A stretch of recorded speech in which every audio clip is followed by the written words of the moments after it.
Урматтуу депутаттар, халал эмес, адал. Кыргызча эле айтайлычы.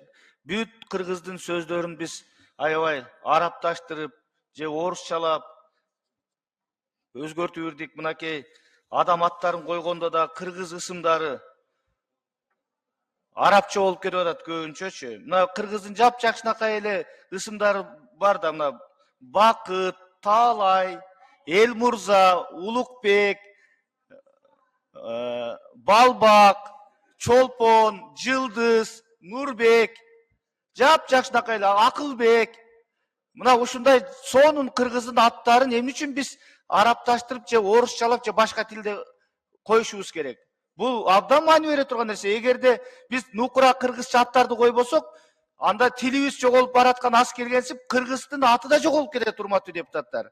Ошол эле учурда мынакей бул тапшырма, урматтуу президенттин өкүлү, сиздер астейдил көңүл буруңуздар.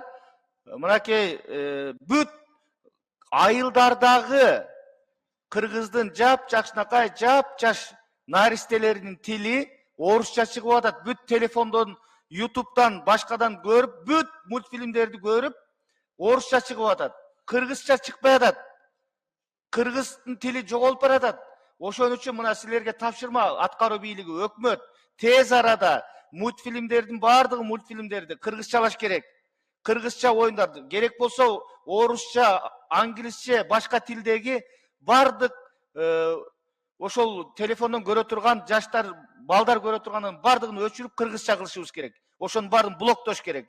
Эмесе кыргыз тили жоголот, урматтуу депутаттар. Мына баарыбызга, кулагыбызга күмүш сырга болуш керек. Бүгүн биз тилди сактап калбасак, эртең ушундай коркунуч болуп атат. 5-10 жылдан кийин таптакыр кыргыз тилин жоготуп алабыз. Мына атыбызды жоготуп баратабыз. Аттарыбыз арапча болуп кетти, орусча болуп кетти, башка тилде болуп кетти, урматтуу депутаттар.